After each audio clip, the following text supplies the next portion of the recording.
Welcome to this edition of IG Live, leading up to the publication of US jobs in 5 minutes' time on this Friday, the 7th of December. The data released by the Labour Department sees non-farm payrolls, the unemployment rate and average hourly earnings. So lots of data to watch. According to Bloomberg figures, these are the latest expectations, 198,000 jobs having been created in the month of November, with a spread of anything between 160,000 and 240,000. It just goes to show the width of the economists that have been polled, suggesting the bottom could be 160, the top 240. So it's an interesting measure to watch out for. Unemployment rates unchanged at 3.7%, and average hourly earnings. This could well be the one of the most critical elements of this reading today, and it does have a large effect on what the Fed does. We're looking today for a monthly reading of 0.3% year on year. That's expected to come out at 3.1%.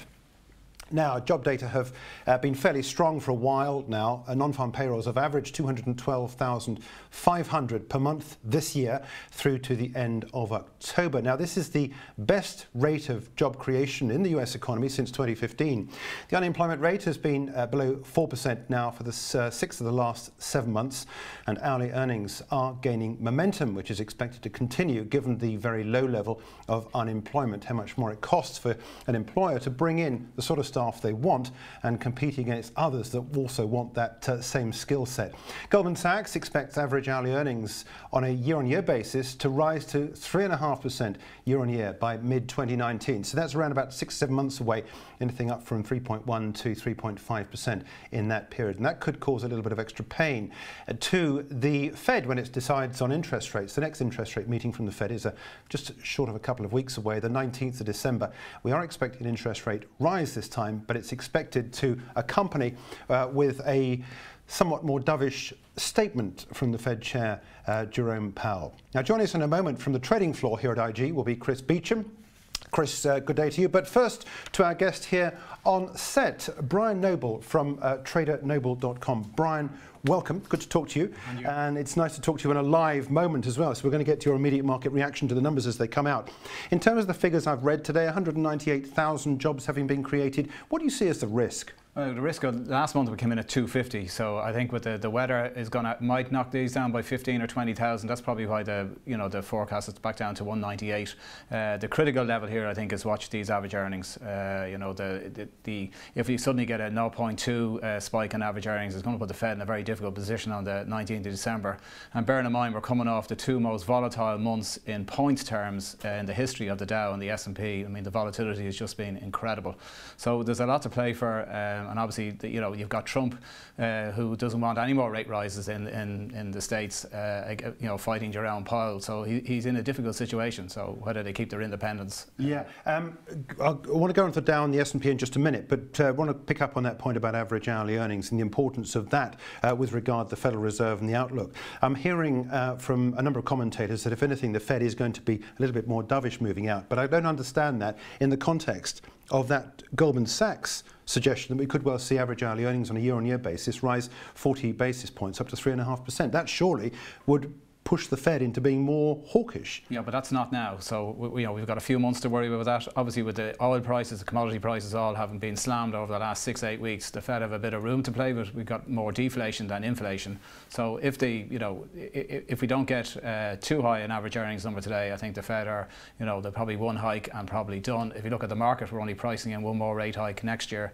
The 10-year has fallen from 3.25 to 2.90. So certainly the market is telling you that, and the markets tend to lead the Fed. That they've had given the volatility that we've seen in the equity markets, they don't want to crash. No. Okay, Brian, back with you in just a couple of minutes when we've got this data through. I just want to quickly run through these markets to take a look at where we are. First of all, this is the Dow, as Brian was saying. It's been a very volatile period recently. We'll catch up with Brian with his thoughts on where we are in terms of the move on this. What I'll do is I'll move this now onto a 5-minute chart just so we can get the indication when the number comes out for the non-farm payroll figure. An update as well on the S&P 500. Again, there's a daily chart here, and the 5-minute chart on that, just to show you where we're going to go into that. And of course also be looking at what's happening with the dollar. This is the euro-dollar trade on an hour-by-hour basis. 113.69 is where trade is at the moment. We're expecting the figures any moment now. We're looking for 198,000 jobs to have been created in the US economy, and we're looking, I think, between 160 and 240. Now, we've got 155,000, so this is fairly well short, and in fact just 5,000 short of even the lowest estimate on the Bloomberg. So non-farm payrolls, 155,000 for the month of November. Participation rate is as expected at 62.9%. Jobless rate 3.7%. That's absolutely in line with expectations. Average hourly earnings coming in are plus 0.2. We've been looking for a plus 0.3 month on month, and the year-on-year figure 3.1%. So that's absolutely in line with expectations. But this is a particularly weak number. A quick update on some of the other figures that we've got here. November government jobs down 6,000. Previously it had been down 14,000. A lot of numbers, as you would expect, coming across, but the main ones, as I explained, 155,000 jobs having been created in the month of December. There is the revision as well on the screen for you. Last month's 250,000 that Brian was talking about, that's been revised down to 237,000. So we're in line on expectations on that. So that's where we are in terms of the numbers themselves. Back with Brian in just a minute. I want to go now to Chris Beecham from the trading floor. Chris, what are your thoughts on this when looking at some of the more important numbers like average hourly earnings coming in line, and then you look at the weak job creations? Broadly speaking, what's your overarching thought on these numbers? Well, I think we shouldn't be unduly concerned about the weakness in those headline non-farm figures. After all, the US is heading to, if not at, full employment. And it's good to see for another month in a row solid year-on-year wage growth, now at a 9-year high. So clearly things are beginning to feed through. And picking up a theme from what you were saying earlier about the strength of the US economy, you had two very strong ISM PMI prints earlier in the week, both manufacturing and non-manufacturing. And that suggests that with these at multi-decade highs, maybe there isn't quite as much reason for the Fed to pause as markets currently think. Perhaps I think they've overinterpreted that dovishness from Powell, and they might have just got ahead of themselves once again. You can understand, because of the volatility, why they might think that, but maybe they are being a little premature. Saying the markets are still penciling in an interest rate rise in what, about 10-12 days time, but it is interesting to see just now what the markets are pricing in for next year. What are you hearing?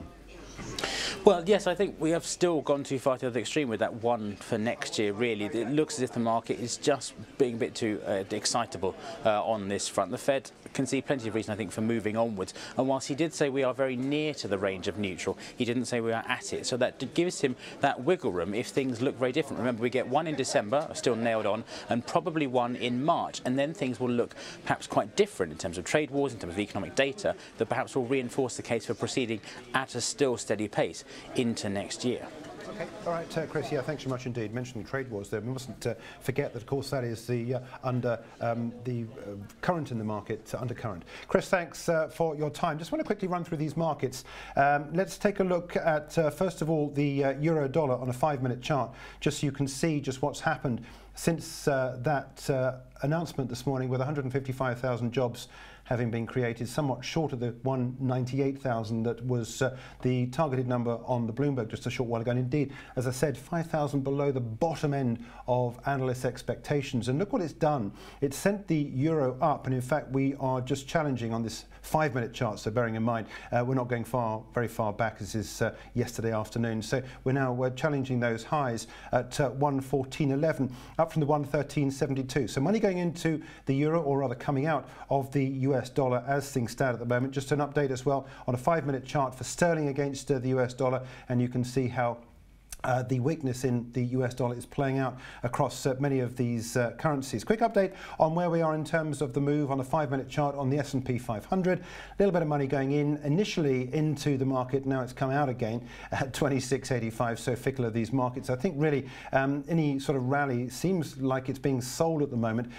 One other market I want to take a quick look at was Brian wants to pick up on this. We're talking about the Dow just before we went into the numbers. Again, similarly, as expected, you get this this push up, but the bears have beaten it back down at 24,840. So that's a quick tour around the markets. Before we leave the markets, just want to quickly take a look if there's anything going on with spot gold on our 5-minute chart. When you get volatility in any of the markets, quite often you get gold as a safe haven, and look what it's done.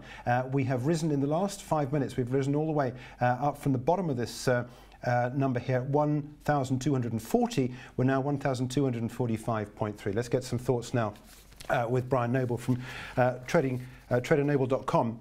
First of all, your thoughts on the numbers, because you were saying, I mean, that 250,000 last month has been revised down to 237, and we've got a far weaker print in terms of the number themselves, but the average hourly earnings absolutely in line with expectations. Yeah, I mean, if you look at the weather in the States, has been, they've had a lot of winter storms already. I think that will probably, be responsible for 15 to 20,000 of that number that came out. So I think that 155 will be revised higher next month when we come back out again. So I'm not really overly shocked by the weak number. The euro's obviously gone higher. The dollar is weaker. The T-bond is rising as well, lower yields. So as Chris was saying there, we're nailed on for a rate hike in December. I think the Fed will go on hold. I think the statement will reflect that. I think the Fed can afford to do that now, the fact that the average earnings only increased. Remember, oil prices have fallen so much. Gold is back. Gold has really done nothing all year. We're up to 12.45. So 12.30 is a big break on gold, which we've now held for 3 consecutive days. It's over the 200-day moving average as well. How significant is that? Yeah, I mean, if we can close over here this evening, I think it's very significant. I've been looking for a big rally in gold and silver. If you remember the last 3 Decembers for both of these markets, we've seen a bottom, and we've had huge rallies into the first 6 weeks of the new year. So I'm looking for that to be repeated again for both of those metals. Yeah, okay, all right. I was going to pick up on the trade issues. That's the other thing, of course. There's a lot of potential headwinds to the global growth picture as much as everything else. And so long as we get concerns about trade, I mean, this just adds into the mix, I suppose, to support the Fed's view that perhaps maybe we shouldn't be anticipating as many interest rate rises as perhaps we were, 6 or 7 weeks ago. What does this do to the equity markets? You were talking about the Dow before we went into the numbers. Are you short Dow, S&P? No, I'm still, I mean, for me, the S&P, the key level to watch is 25.85 to 26.15, which is just below yesterday's low. It's just in the middle of the low that we had on the end of October. I think as long as we can hold that major support, and we could get back over this 27.20 to 27.40 area, then I think we can run back to the 2800 highs that we had last Monday. Because you were, when you and I last spoke, I think it was the beginning of October, you were particularly bullish on these major benchmarks. But you still think we've got more potential, big upside to go? I was bullish against the 200-day and 50-day moving average, which obviously got, I mean, when I was here, the S&P was 2880, and the rest is history when we went down to 2605 3 weeks later. Incredible. And then back up to 2800, and then back down to 2600 again.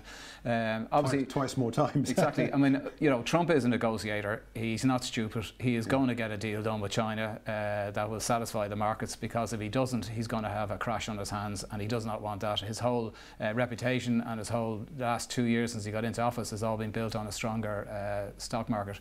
If you look at the S&P, 1982, it had a bullish outside year. The next bullish outside year was 2016, when he got in November, with an 18% rise in 17. Obviously this year we were down 12% in early February, recovered to make new highs in the market, and we made new highs then in September. Market got killed in October. We're down 10% currently for the year. So the next 3 weeks are going to be really interesting. The 19th of December is crucial for the market. Are the Fed going to come out with a dovish statement? If they do, then we're going to have the Santa rally. The Santa rally probably came too early. Like Thanksgiving was the weakest Thanksgiving in the history of the S&P. So a lot of September was one of the strongest months. So a lot of things of history is not repeating itself. Normally September is an awful month, and yet we made new highs. So you're kind of the old rules are really being thrown out of the tub at the moment.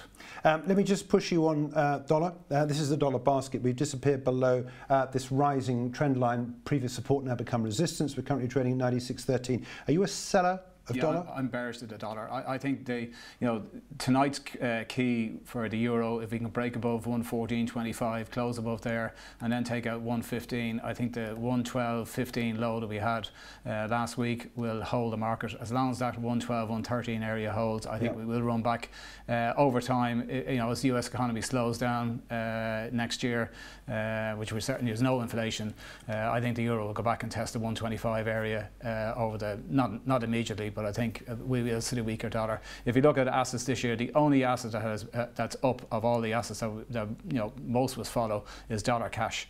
Everything else has got hit. Right.